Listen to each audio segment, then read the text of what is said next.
Hello, everyone. Welcome back to this episode of Beyond the Barclay with me, Jez Davies. And of course, I'm joined with my illustrious co-host, Morgan Hewitt. Hi, Morgan. How are you?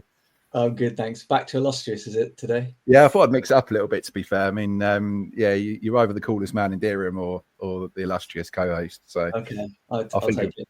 I think it's some more stuff for the end of the season, no doubt. But I am absolutely delighted to announce that today we're joined with Sue Quantrill, who was Fan of the Year last year. I'm going to, sorry, Sue, I'm going to hand over to you straight away just to introduce yourself and just obviously talk a little bit about yourself, what you do for Norwich City, and perhaps how long you supported Norwich for.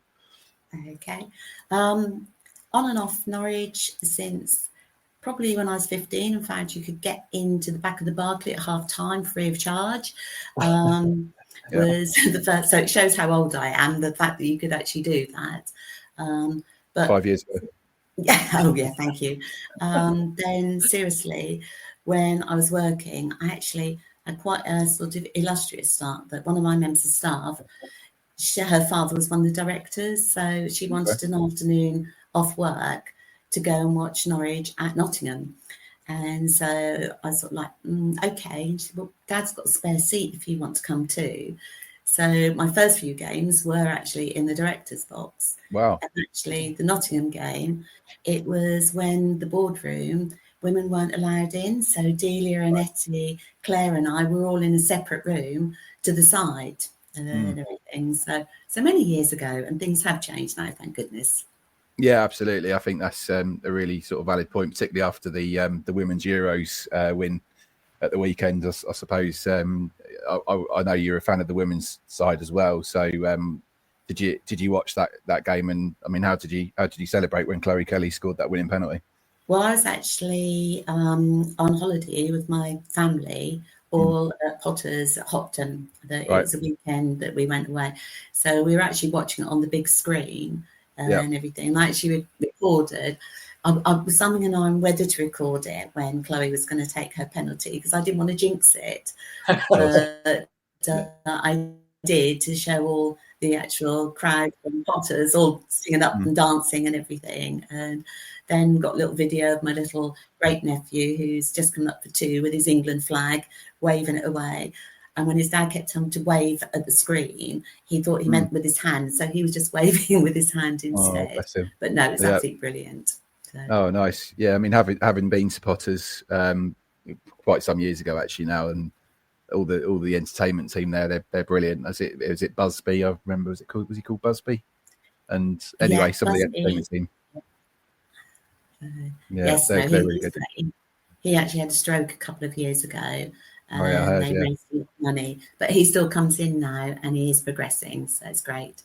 Amazing. No, that's a really good centre and a really good holiday destination, should I say? And particularly if you're into your bowls, it's massive, isn't it? Because that's where they hold the World Championship, isn't it, at Potters? Yeah. That's what all the rest of the family are into bowls, apart from me. And I'm the only one that isn't. So. My granddad was an avid bowls fan. He was quite hot with the old bowls, I think. He used it to sometimes meet the ladies in his later years. So amazing. Each their own, aren't they? So we'll see. I mean, as I say, the last time before we came on, the last time me and you spoke was outside the forum. And sorry to shamelessly plug our YouTube channel, but that video of me and you having a chat about the CSF is available on YouTube if anyone would like to watch it, or just continue watching us for the next however long we speak. But no, thank you. Well, thank you first and foremost for having that chat then. But since then, obviously, you've been on a bit of a journey. So, I mean, first off, congratulations for being awarded the Fan of the Season for last season. Perhaps you can tell us a little bit on how your journey with that with the Community Sports Foundation began. Yeah, well, it all started back in August 2022 when Ronnie, Martin, Teresa and I were approached by the project manager at the time from the Community Sports Foundation about setting up a new group, a dementia group called Duncan's Club, and it was after Duncan Forbes, the footballer. And the first session we had was on the 29th of September 2022. And from there, it's just rolled on. And until I'd actually done Duncan's Club, I'd only ever really known of the Community Sports Foundation as being soccer schools, because it was the one place I could get rid of my son in the summer holiday for a week at least and have the peace and quiet. So I didn't realise exactly how much was involved there, how much it did for the community. The following May, we then decided, the group, to do the coastal walk to raise funds for Community Sports Foundation, specifically Duncan's Club. I always remember Nicole was doing it, and she was doing the 13 miles. But I said, no, 13's easy. Come on, we can all do the 26 miles, which I don't think she's ever really forgiven me for, making her do 6 miles. Yeah. But we did, and that got me into dealing with the events team and everything. So then I started volunteering, because I wasn't going to walk the 26 miles again, and started volunteering with different events.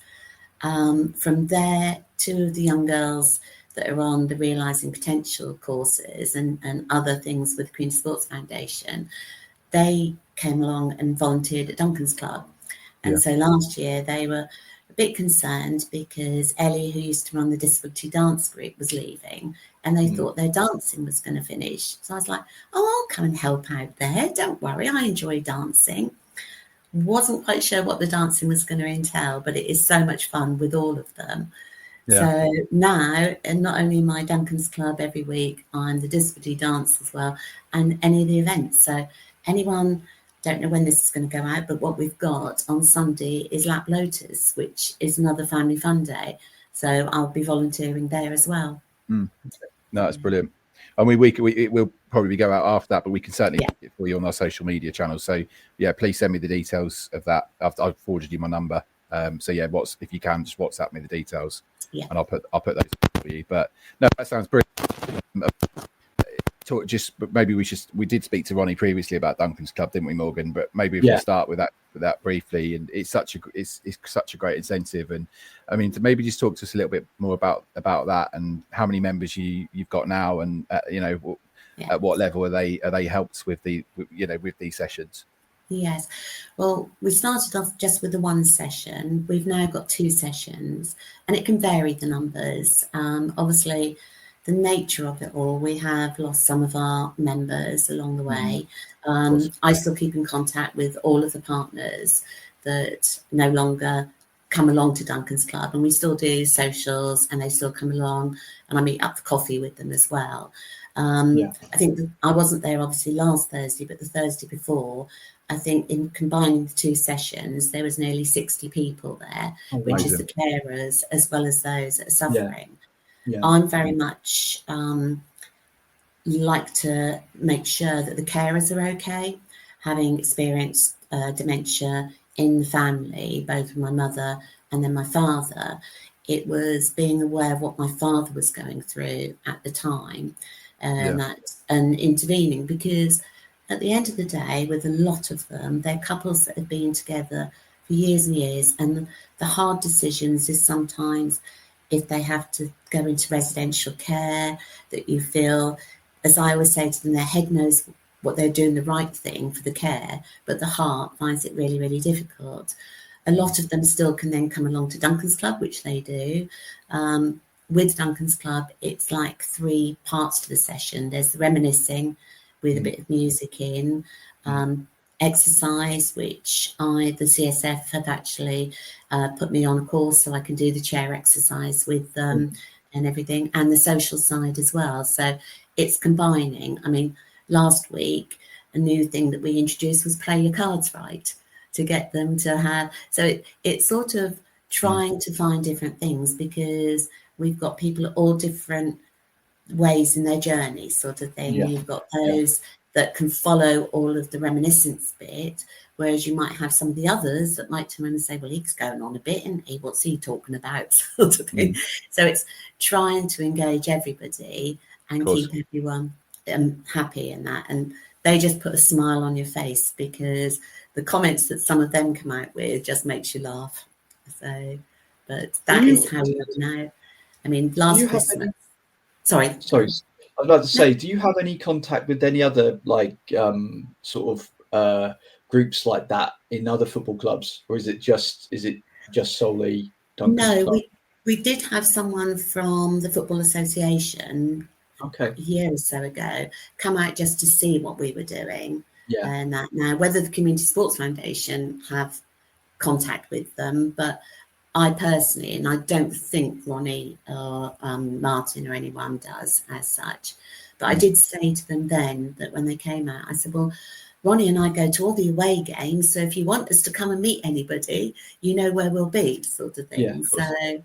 So just left it like that. Because I think it's a fantastic incentive for other football clubs. I mean, we obviously do another side to Beyond the Barclay where we talk to rival fans. My uncle went through dementia. Unfortunately, he's no longer with us, but he was a Chelsea fan. So that's kind of why I asked, because I just wondered if there was that that network across the UK with these different clubs, because I think it is such a unique and really interesting part of the CSF that word should really be spread, I think. Yeah. And I think, I mean, I am involved with other dementia groups in Norfolk, and that's what I always make sure is any new people, or even those that do attend ours, that I have the leaflets to give them details for other groups. Most of them are monthly ones, but just because a lot of the time for the carers, it's just actually getting out and meeting with different people and everything.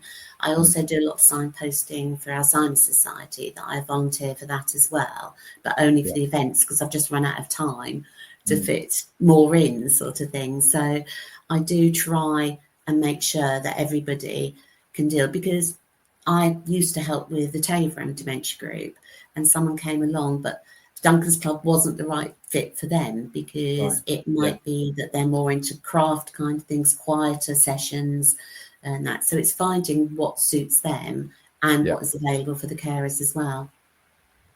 No, definitely. Just on the carer side of things, because I mean, how does Duncan's Club support the carer side? Because obviously you have those with dementia, and I think sometimes the carer side of things cannot be forgotten, but it can be kind of like, I don't want to use the word afterthought, but how do you maintain relationships with carers? What do you put in place to look after them? With most of them, as they come in, when they first join the group, I always have a chat with them.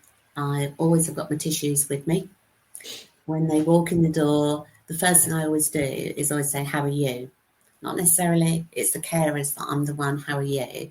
And if they're like, oh, I'm like, right, when they start the session, come and find me. We'll go and sit in, as I call it, the conservatory part down at the Nest. So we're still in the same room, but it's basically just listening to them, just having someone to listen to what they want to say, and giving not necessarily advice, because I'm not an expert on it.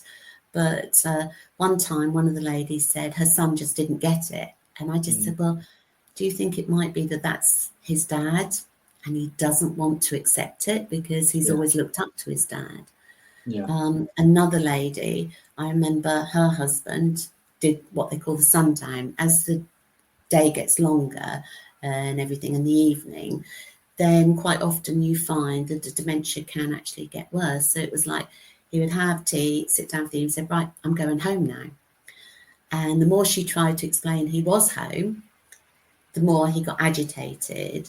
And I can remember doing exactly the same with my mum, because when my mum, she had a stroke and then it's ended up with a bit of Alzheimer's. At the same time, my father had cancer and was having an operation. So my sister was looking after dad in hospital, and I was explaining to mum I couldn't take her. And I was going, well, we could video call him. I don't want to bloody video call him. And by the time my sister got back to where I was with mum, in those days I smoked. I was up the top of the garden going, I'll kill her, because it just, I didn't understand at that point the way to do it.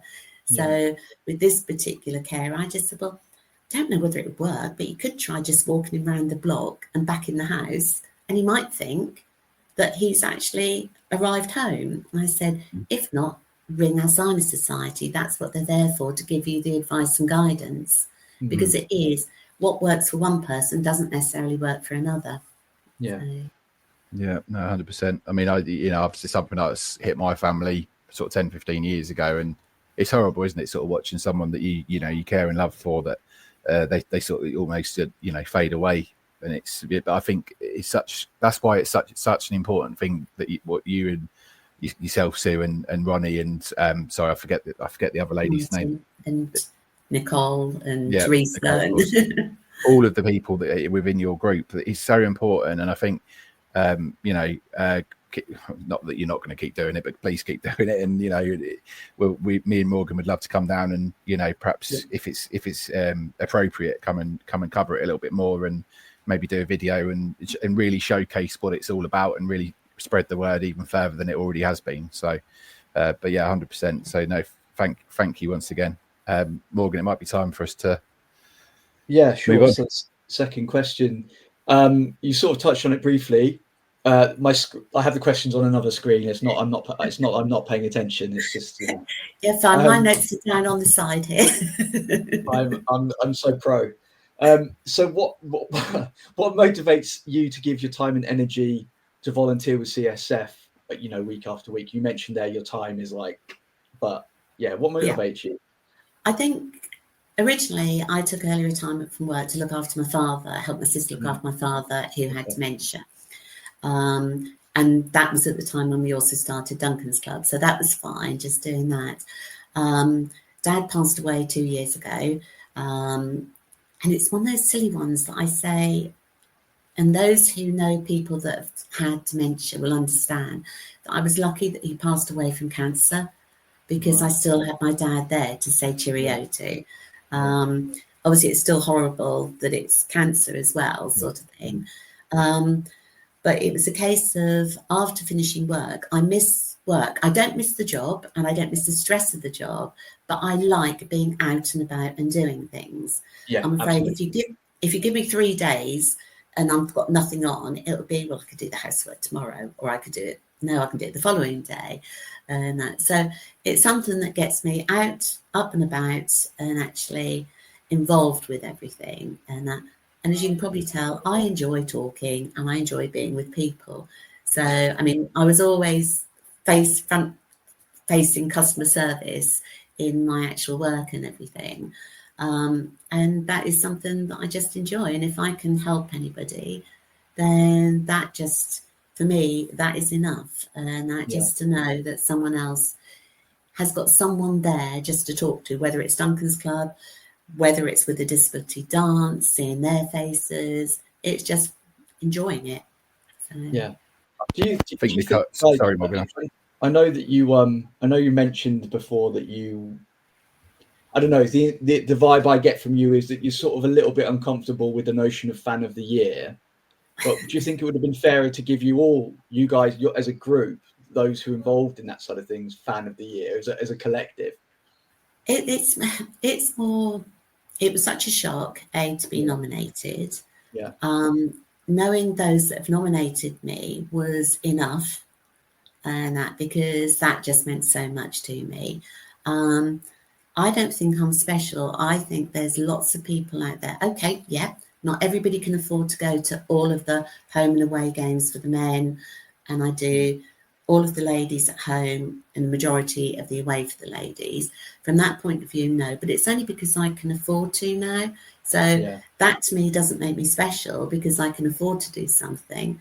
And there's so many people out there that do good things for so many causes and everything. So I think that's where I'm coming from, that, I'm not special, that there are so many people out there that are part of the football club that actually are doing wonderful things too. So that's where I find it uncomfortable, that, I'm sort of getting, and I always remember, in the same way, saying, this is outside of my comfort zone now. I can remember when they were telling me about going out on the pitch, point a camera at me, and I hate it. I really do. I actually said to Tash Snelling, who won the women's football of the season, I said, I saw you were talking to Sarah outside. I said, Sue Quantrill, I nearly said to her, do you want to go in and get presented with the prize? Because that's just not me. I'd rather be in the background rather than on a camera. So. And did you... sorry, Morgan. No, all I was going to say is, so just before Morgan asks the next question, you, and I don't think I've told Morgan this, but as part of your prize, perhaps talk to us about that experience you had in Holland with the players, and how that all come about, and what happened on the trip. We want to know what happened. No, what happened in Holland stays in Holland. Sorry. You can see the touristy photos, Jez, on my Facebook page. I know you can, sort of thing. To be honest, I didn't take any photos of any of the players apart from the ones that are actually on there. Again, it was, and can I just say to Elliot from the football club, thank you so much. It must be for him like taking your mother on holiday. Honestly, I did say that to him. But everybody, the whole time, was so brilliant with all of it. But when he rang me to say, it was just sort of, again, completely out of the blue, do you go away to pre-season? I said, no, I've never done pre-season. And it was then, well, would you like to? And that you'll be staying in the same hotel as the players and everything. And I was like, oh. And the whole time, all of the staff, the only thing they didn't manage to get me to do was go on a bike. Because I said, if they could provide a 3-wheeler for me, fine. But the last bike I rode only had 3 gears. Right. I did get offered by some of the staff that I could sit on the saddle and they'd pedal me back from the village when I'd walked. And I was like, no, I think I'll carry on walking. But no, everyone was just so lovely. That's amazing. And what a great prize as well. Sorry, Morgan, I interrupted you. No, not at all. I was just saying, so just out of interest, do you not know how to ride a bike? I do, but it's been so many years since the last time I probably rode a bike was before my husband passed away. Right. And we decided that he had a bike for work. And I said, I wouldn't mind a bike. So we went to Anglia Square and there was a bike shop. And we bought a bike and they said, ride it around just Anglia Square, see if the saddle's right. I said, that's fine. So then I had to ride the bike. I was only at Sproston Road, but there was so much more traffic on the road than when I last rode a bike. And we got back and I said, no, the saddle's not right. So my husband was moaning and groaning and adjusted it. And we were going around our friends. Well, then I got on the bike, went to push off. The saddle went one way with me on it and the handlebars the other. And I ended up in a rose. Oh, no. So then when he fixed it, he turned around and said, you know your problem. He said, you don't relax on a bike. And I'm like, how can I relax when that's just happened? And I think I rode the bike twice after that, and that was it. So, so I do know how to ride one, but that was many, many years ago. I love that trauma. So just to shock you further, Sue, I ride a bike. I rode a bike. So I lived in London for 18 years. So I used to ride a bike in London. I used to ride a single speed. Still got it in London through all the traffic. It's actually less scary riding a bike in London than it is in Norfolk, because drivers in Norfolk aren't used to people riding bikes. So anyway, I love those little anecdotes, Jez, when we go on these little tangents. I can imagine you on one of those penny farthings, Morgan. I don't know why. How would I get in the saddle? I don't know. I think I might have to give you a lift up, I suppose. But I just imagine you riding one of those penny farthings around the middle of Carrow Road or something. That'd be hilarious. Anyway, carry on. I say carry on. It's my question, isn't it? It's your question. Yeah. Okay. Sue, are there any particular projects or moments during your time volunteering that really stand out, or have been especially meaningful to you? I think there's quite a few actually, but I think anyone that's watched the Dunkers Club video will have seen Michael's story and will know about Michael's story. I still see Mary because unfortunately Michael passed away and everything, but also Keith, who again has passed away. I remember he wanted to play table tennis and his mobility wasn't very good, but Tim managed to get him up to the table and stood behind him. And his wife walked in and she just couldn't believe it. And just seeing her face, she said, he has been on and on about doing that for so long, and you've actually got him doing it. So it was just nice to know that what he wanted, we managed to achieve. With the coastal walk, the second year when I was volunteering, there's a lovely young lady called Hope that did the 6 mile walk with her family. and I was with them doing their walk and supporting. And it was just seeing that it turned out she'd come out of hospital 2 days before, but she was determined to do that walk. And seeing her family, her father, her brother, her sister, the encouragement and the family joking of, I'm your best sibling, aren't I? And things like that got around to then find out 2 days later she was back in hospital. And that the sheer determination. And then Reese, who comes to disability dance, like I say, I never expected to be doing Michael Jackson's Smooth Criminals dance. And I kept getting my foot wrong at the beginning. So Reese, who's only 13, got his dad to video him doing the whole dance. And at the end, it was for me to see. And at the end, he went, "See, Sue, you just follow me," sort of thing. And that just touched my heart. It really did, sort of thing. So, and that's just a few. That's why it is just so lovely doing for the Community Sports Foundation. And that I get back as much as what I give, and probably even more. No, it's amazing. I think we are speaking to Ian Thornton next week, actually. And I only know, and you mentioned it earlier about the soccer schools. I only know Ian through those soccer schools.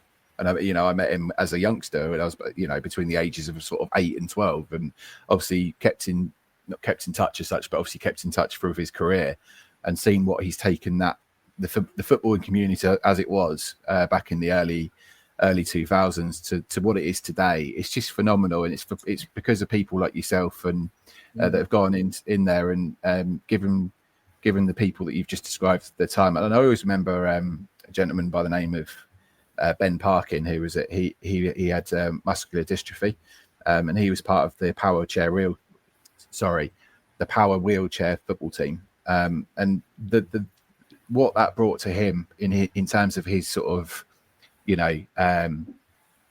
social development, the fact that he could still do some form of football, that teamwork, morale, and everything. And unfortunately, muscular dystrophy is a type of disease which is it's a short life disease, and he sadly passed away at the early 20s, I believe.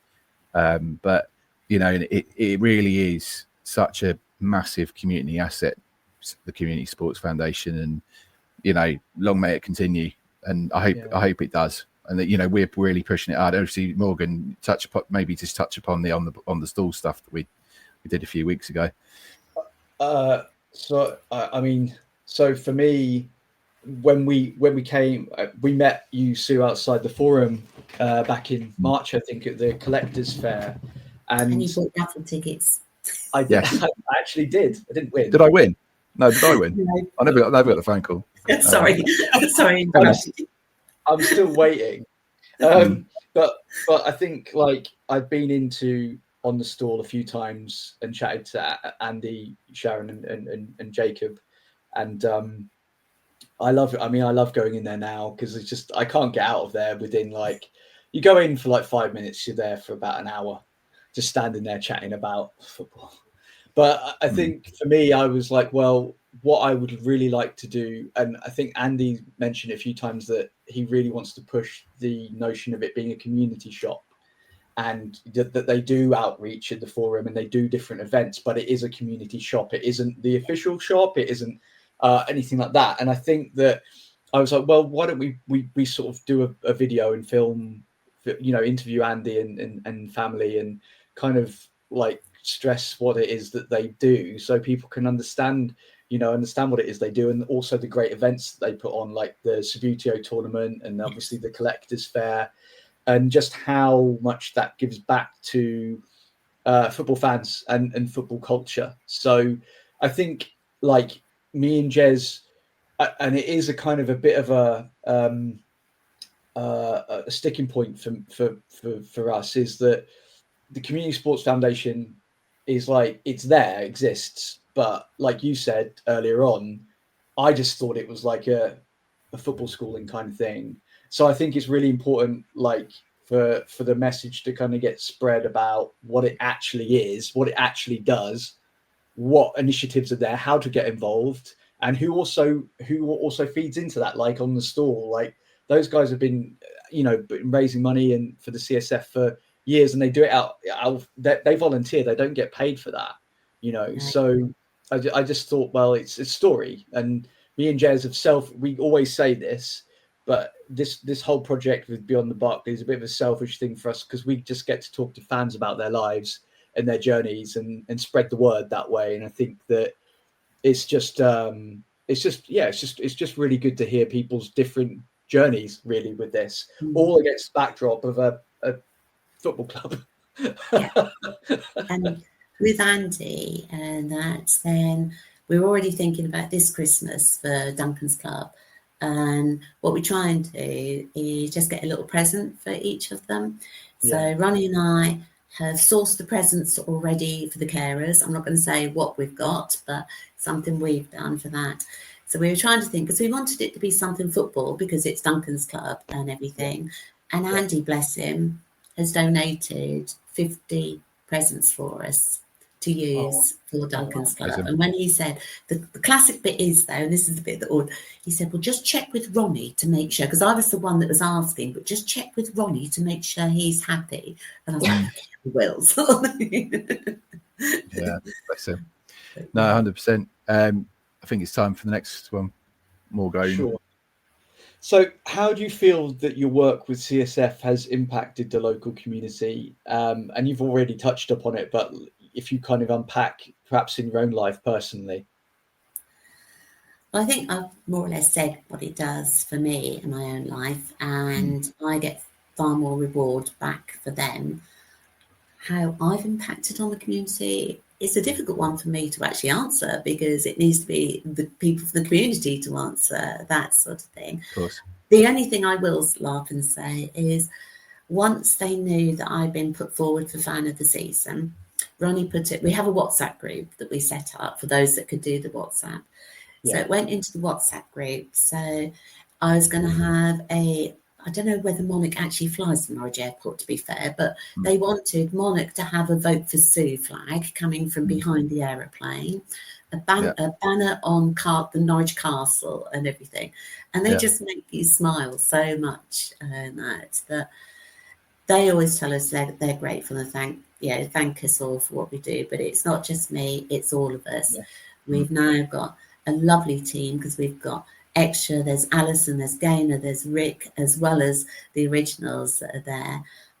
We've even had some work experience come to us and asked if they could come back and be with Duncan's Club in the summer. So they're now volunteering with us, which we do get evicted because of the children and soccer schools, but we're at the cricket club then in the summer. But it is just such a lovely place. Everybody that comes, I think, really does see what the difference is. So you'll have to come along. You'll have to check with Ian and everything regarding recording and things like that. But by all means, you're more than welcome just to come and sit with us, as long as you do the chair exercises, though. Oh, 100%. That's why I'm coming. Oh, yeah. We had the team from Football Against Dementia that they came. They'd come for something else and they sat in there. And when they left, it was halfway through my chair exercise. So one of them did actually email me and said, I remember Tummy In. He said, I'm now on YouTube looking up the chair exercise classes to do. Yeah, no, make sure that'll be the sole purpose of my visit. No, of course it won't. I'm joking, but no, it's. I think that the sort of the vibe I get from what you said is, you just do the work, and it has a subtle impact that's long lasting. You're not looking for accolades. You just do it because you want to do it and you want to give something back. And I think that, like Jez said earlier, the work you do is so important and echoes that sort of sentiment about raising awareness of the CSF as a whole. Yeah. So although you're not standing outside with waving a flag going, this is what we do, it gradually, incrementally spreads that message. That's it. One of the things that we said about the Healthy Fans Club, Tim, who works for CSF, and Dan, who does it as well with me. Last year, we had all the different charities and that have different stalls with us each week and different things. And Tim came up with a really good point. Well, why are we not advertising what we actually do? Why are we not having the Powerball people, the wheelchairs there, so people can see, so we can explain? It's like giving people leaflets or talking to them, saying, and a QR code and things like that. But actually having the disability dancers there, just doing a little routine, or even some from Duncan's Club. I mean, some of them, they'll quite happily talk to anybody that happens, but it just then gets it more so people understand it a bit more as to exactly what, because unless you've been to the Nest and been on a day when there are all the activities, you wouldn't necessarily know.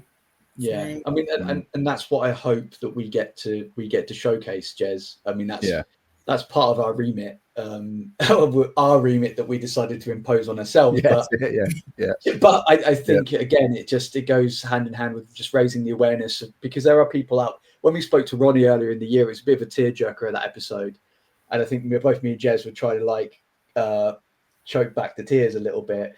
But I think it was one that really hit home about just how important the work is that you do for those people who have dementia in the family, because it's like cancer, in dementia. Like, it isn't just the carers, or it isn't just the individual that has the issue. It also has an impact on the family. It has an impact on the friends. It's these things are insidious, and if there's something there that you can, if there's support in there that you can help and just give that little bit of respite to the families and friends, then that's absolutely fantastic. That's it. Some people actually lose friends because friends don't know how to deal with it. Yeah. And all of them, they've all got, those that want it have got my number. And I always say to them, just ring if you want to chat, a rant, because sometimes it's easier talking to someone outside of the family, because you don't want to raise your thoughts and concerns to upset your children or someone else, your sister or anything. And that, so I always say, I'm always there and everything. That I remember after my mum passed away, my dad, because I lost my husband coming up for 20 years ago, and that from a brain tumour. And my dad, when mum died, said, I now know what you went through. And I went, no, Dad, it's completely different. I had work. I had an 8-year-old son to look after. So I had other things. Yeah. You were 24/7 looking after mum. So your whole world has completely changed now. And that's what I sort of think. And that it's just having someone there is the way that I look at it.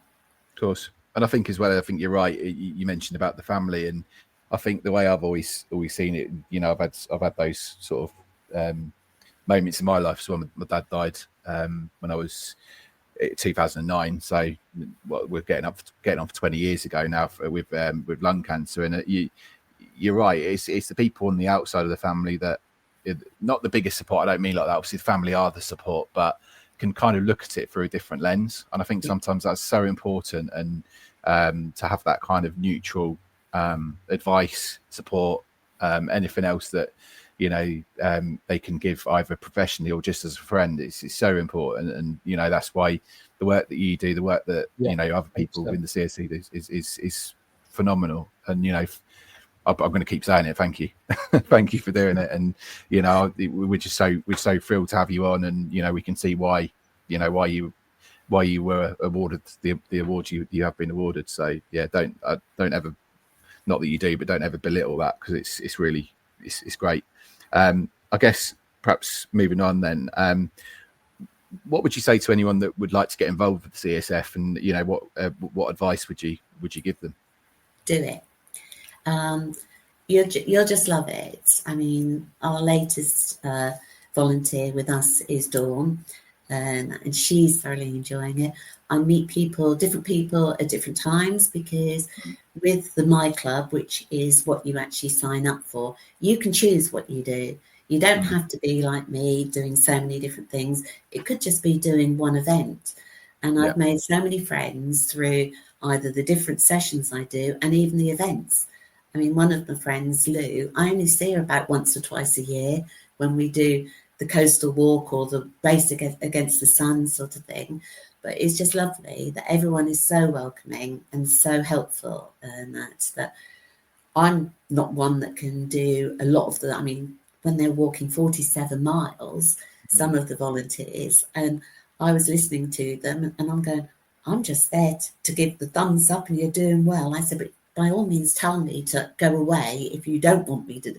And they were like, no, that's fine. We needed that as much when we're getting to that mental breakdown sort of thing. So there's a role for everybody, and that you don't have to be young, fit. You could be old like me, whatever sort of thing. But there's always something for everybody to do, and you will always be welcome, and you will love it. You really will.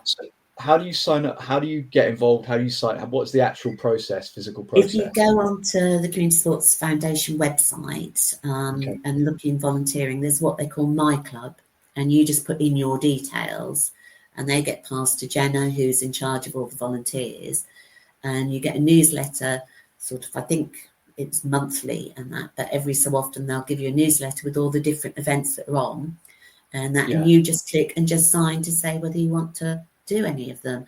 And it might be that you can do it for an hour, half a day, a whole day, depending on what the events are. And so it is great that you can actually choose. So there's things during the week, there's things in the evening, and there's also the things at weekends. So it really fits in whatever you want to do. So yeah, that's great. I actually signed up to help out with Run Norwich. You did Run Norwich, are you? I'm not going to run it, no. I'm definitely. I'm just a volunteer, and that's. I'm gonna. My friend Woody, who often gets a mention on this podcast, who's never been on. He put me. He messaged me about it, and I was like, okay, cool, I'll help out at that side, that sort of thing, because I like doing that kind of like live event, helping out, like set things up, pack things down. Yeah. So yeah, I'm gonna be there. Not running, but I will help. No, I won't. The first year, they were a bit silly. They let me loose with a megaphone. Oh, no. I was on the finishing line. And when they said that, as those of us on the finishing line, if anyone looks like they're going to fall, you catch them and help them. So some of us had the megaphones to tell them to where to go to get the drinks and the medals and everything. Yeah. So I worked up very quickly that if I stood under the clock tower, I was right next to the paramedics. So if anyone went to fall, the paramedics were there. And I still remember with my megaphone going, well done, round the corner. And this one gentleman came towards me. And I went, because he'd fallen on Rose Lane and his nose and everything was all cut. Oh, no. And I went, oh dear. Or with a megaphone still. I think you're going this way. Blimey.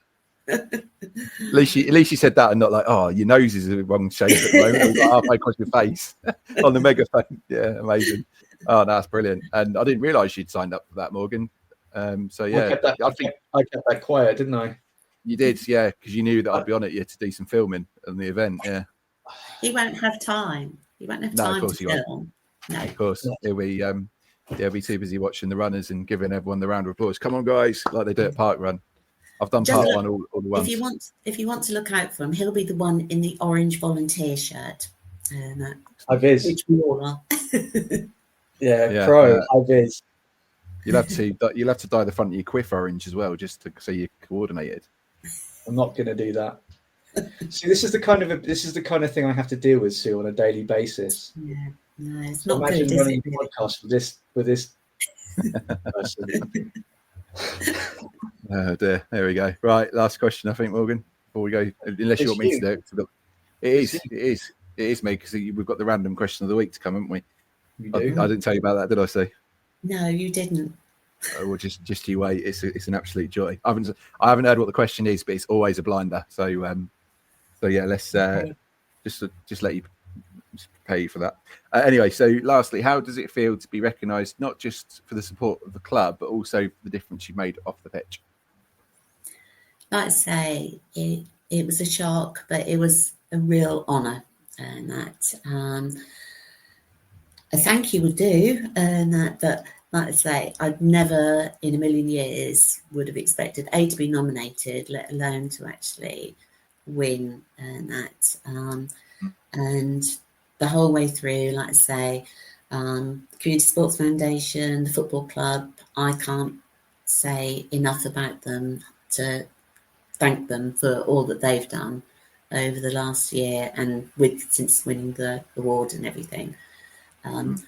Must admit, the award is quite good for doing weights because it's very, very heavy to lift up and down. But no, have you got it with you that you can show us? That's behind me. Hang on, I'll get it for you. Go and get it for us. We want to see. Plus, I was desperate to see what number was on that shirt, so I've seen now. So, I don't know whether you can see it because I don't know whether it'll actually. Oh, amazing!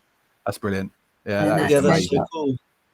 So, and that was really, it was really, really heavy. They've done a good job. They've done a good job there. Yeah, when they were doing the photographs, then Paul, who does the away games, kept shouting at me, "Lift it higher, Sue. Look at me, you know me." And I'm going, "I can't lift it any higher," sort of thing. I was expecting it to be like, do you remember back in the day, Jez, when you'd get those trophies at football, like it'd have that marble bottom and like the gold plastic. I know exactly the one you mean. Funny enough, the majority of those I got at the CSF or Community FICC soccer schools. So yeah, that's nice. They've actually done themselves proud there, haven't they? It's absolutely gorgeous. Yeah. So definitely. I didn't expect anything else. I just, I thought that was it, sort of thing. So, like I say, to then go away on the tour was absolutely brilliant. So. No, it's truly amazing, and I think I think obviously we spoke to Killian. He's part of the team, but when we did his podcast, he said that his surprise was that Darren Eadie picked him up in a Lotus Elise, and they drove into the training ground in this Lotus. So. Yeah, it's nice that they not only, as you say, give you the trophy and there's something that you can cherish and keep forever, but to have that experience as well is absolutely superb. And great. Did you fly from Norwich Airport? We did. Yeah. Well, that's handy, isn't it, as well? So yeah. I felt sorry for the poor operations team because we were supposed to be on the morning flight, which got cancelled. Oh. So where we were all going to meet at the airport, suddenly I was getting messages. And of course, it was before they could actually get through to the travel agents and was trying to reorganise what flight we had. Okay. So bless them, they were fantastic. That they really did. They really worked hard and deserved it. As we laughed and said, people might think for the staff it was all right that they were going away on a holiday, but I can assure you they were all working extremely hard while they were over there and everything. So. I do. I liken that. I mean, my current job, I've been to Malta quite frequently because we've got a site over there. And every time I say to my wife, I'm working, I am. I'm not sat on the beach with a cocktail. I am there to work, and it's a concept that people, if people do work abroad, I'm sure they can get. But it's it's different. It's different. But it's I've just turned my camera off. I've put myself back on. But no, it's really good. Thank you so much once again for coming on. It's been a pleasure to speak to you for longer than 5 minutes like we did outside the forum. So, it's been great. Is there anyone you want to give a little shout out to before we hand over to Morgan for the last question? It's mainly probably all from the Community Sports Foundation. Anybody that sounded like a speech I was then going to do was anybody that knows, you know what I mean? They're useless to anything like this. But You've been great. To Sheila, Ronnie's wife, I hope she's on the mend pretty soon and everything. But no, to everybody from Duncan's Club, Community Sports Foundation, Disability Dance, and thank you to them and to you for having me on here. So thank you. You've been a superstar, and thanks for putting up with us filming you outside the forum that day with Jez. So again, it works both ways. I know that actually my family cracked up with it because again, where I was nervous, it was just and I think Jez went to say something, and I even cut you off. Yes, that's right, sort of thing. My sister said, "Were you going to let anybody else talk?" And I went, "I know, that's why I just don't like doing." And there was a little bit of that on the last night on tour. That's all I'm going to say. So to Johnny, Rachel, and the others that were there at the time, I am so sorry. No. That's as much as I'm going to say. That was me embarrassing myself then with them. So yes, I'm just envisioning you like dancing on a table or something like. No. Okay. It was verbal diarrhea. It was verbal diarrhea. Okay, fair enough. But no, I'll put you at ease because that was my first. The interview we did outside the forum was my first face-to-face. Correct me if I'm wrong here, Morgan, but I'm pretty sure it is. That was my first ever face-to-face interview on camera. I don't think I've done one. Well, I don't think I've done one before that because we've always done audio, haven't we? So we've always done the audio where it's like we are now. I've never done it where we're face-to-face with another person. So I was as nervous as you see. So so don't worry about that. we brought each other through it, I thought. So yeah, no, he's not too bad. He's getting better. Yeah. When we were in the on the stall, Jez was waving the notepad around, and I was concerned that he might take Sharon's head off with a paper cut. Yeah. I'm like, chill out, mate. Chill out with the bird. Right, Morgan, turn your chair around. Let's have this random question of the week, please. So I have to turn my chair around, Sue, because otherwise I get in trouble. It adds momentum. Random question of the week. It's a two-parter. But you didn't see that one coming, did you, Jez? Oh, no. No, I didn't. So one part of it is going to be kind of quite serious, but the other part is going to be, I'm hoping I get my own way. So the first question I'm going to ask you is, if you could walk anywhere in the world, where would it be and how many miles would it be?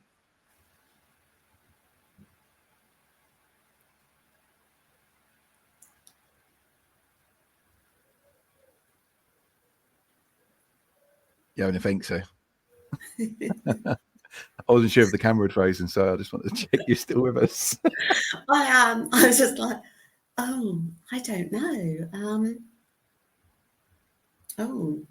Where would it be? How many miles?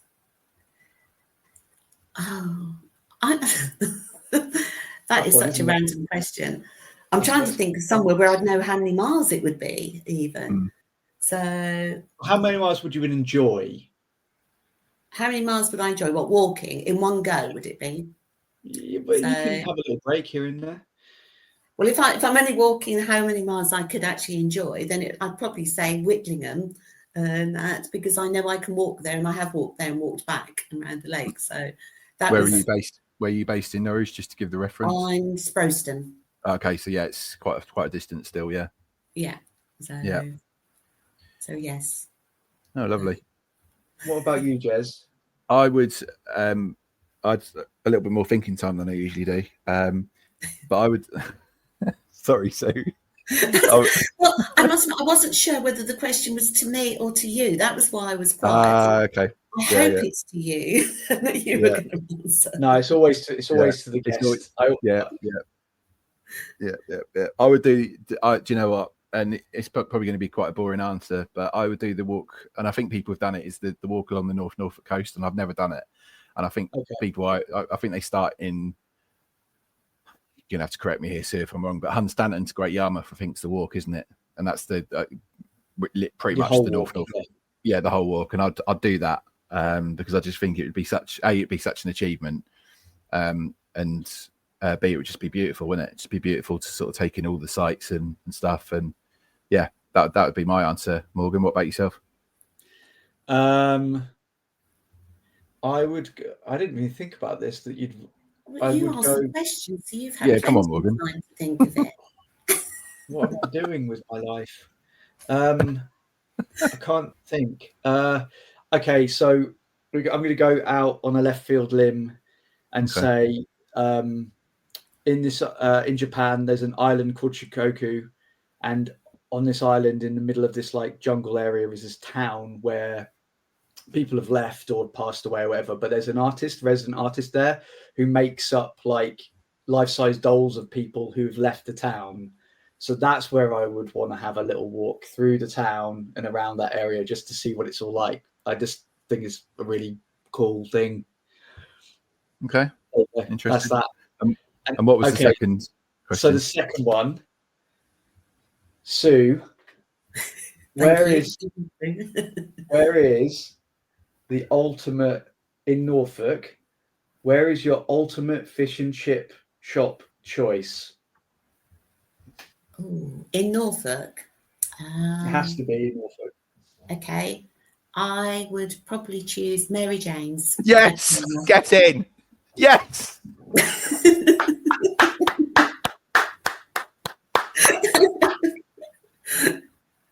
Come on, Sue. Come on. Was that not the right answer? It was very much the right answer. That is superb. That's made my day, that, Sue. If I could award you fan of the year for 2026, that's what's got it. Honestly, superb. I was gonna invite you back on again, Sue, but I might not now.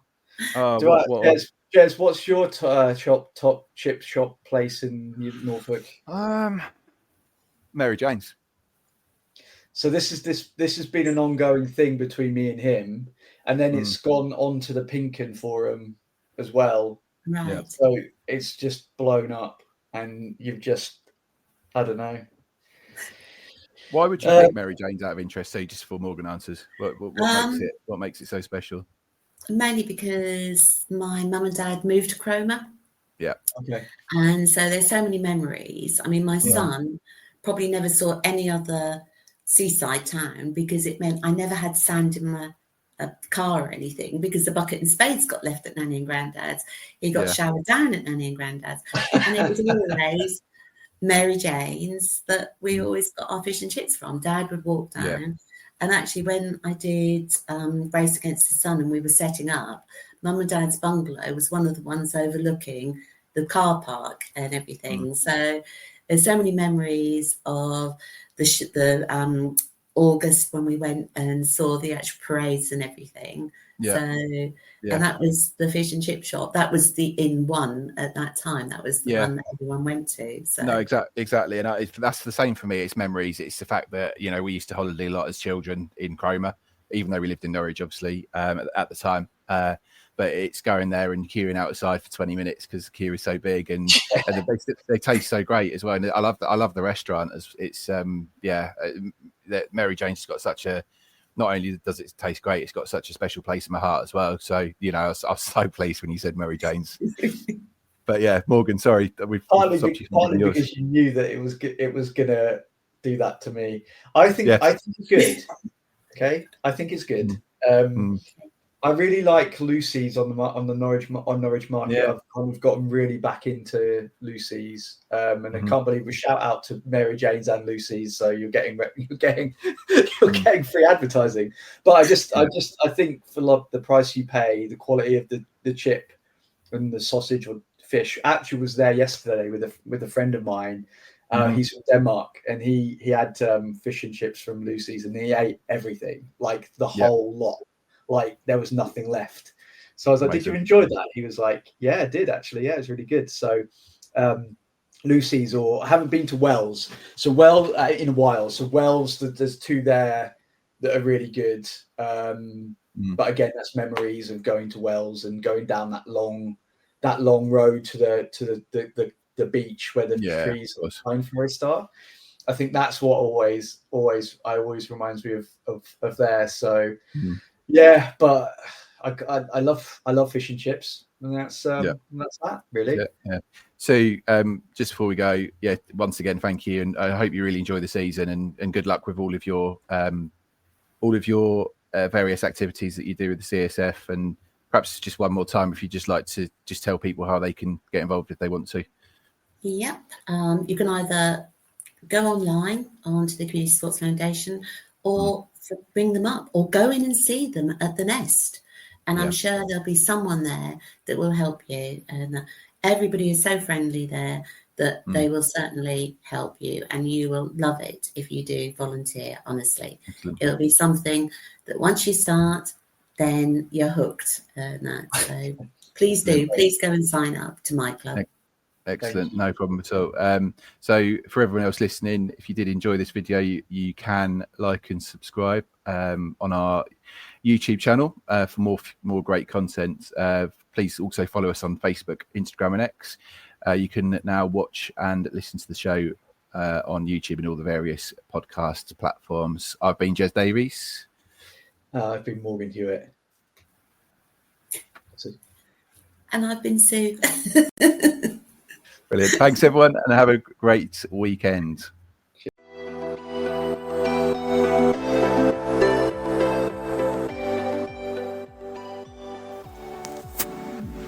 That's all for this episode of Beyond the Barclay. Thanks for listening and supporting the podcast. If you enjoyed it, be sure to follow, leave a review, and share it with fellow Norwich City fans. We'll be back soon with more insight and discussion from around Carrow Road. Until then, on the Ball City.